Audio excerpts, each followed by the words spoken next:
గగన్ పెళ్లి ముహూర్తాల కోసం tip టాప్‌గా ready అయిపోయి సూటు, బూటు వేసుకొని ఉంటాడు. అప్పుడే మీరా గుమ్మం దగ్గర వచ్చి నిలబడి ఉండటంతో, "లోపలికి రండి చిన్నమ్మా" అని గగన్ పిలుస్తూ ఉంటాడు. "వద్దు, నేను నీతో ఒక చిన్న మాట చెప్పి వెళ్ళటం కోసం వచ్చాను.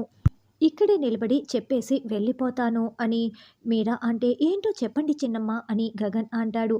"బిందు, పూరీల పెళ్లి చేసింది భూమి కాదు, మా అపూర్వ వదినే వాళ్ళ పెళ్లి చేసింది" అని మీరా చెప్పగానే గగన్ చాలా షాకింగ్‌గా వింటూ ఉంటాడు.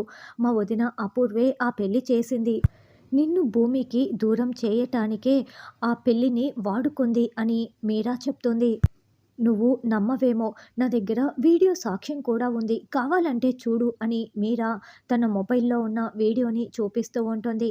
అందులో అందులో భూమి బిందుతో, "ఇక్కడ నీ ప్రేమ కన్నా ఒక బాధ్యత గురించి, ఒక కుటుంబం క్షేమం గురించి ఆలోచించాల్సి వస్తోంది. పూరి చావుతో మీరిద్దరూ సంతోషంగా ఉండగలరా" అని భూమి బిందు, శివని నిలదీసిన ఆ వీడియోని గగన్‌కి మీరా చూపిస్తూ ఉంటుంది. గగన్ చాలా బాధగా కన్నీళ్లు పెట్టుకుంటూ భూమి మాట్లాడిన మాటల్ని ఆ వీడియోలో చూస్తూ ఉంటాడు.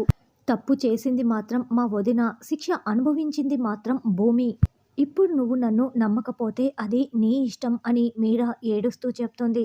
గగన్ అయితే కుప్పకూలుతూ చాలా చాలా బాధపడుతూ, "ఇక మీదట నీకు నాకు ఎలాంటి సంబంధం లేదు" అని భూమికి చెప్పి, భూమిని గెంటేసిన సంఘటన గుర్తు చేసుకుంటూ చాలా చాలా ఏడుస్తూ ఉంటాడు.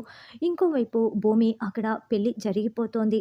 "గగన్ బావ నాకు దూరం అయిపోతాడమ్మా" అని శోభచంద్ర ఫోటోకి చెప్పుకుంటూ, ఫోటోని చూసుకుంటూ చాలా బాధపడుతూ ఏడుస్తూ ఉంటుంది. అపూర్వ అటు ఇటు తిరుగుతూ తెగ టెన్షన్ పడుతూ ఉంటుంది. మీరాకి ఎవరు చెప్తే ఇప్పుడు వచ్చి నిజం చెప్పింది, గగన్ ఇప్పుడు ఏం చేస్తాడన్నది రానున్న ఎపిసోడ్‌లో తెలుసుకుందాం.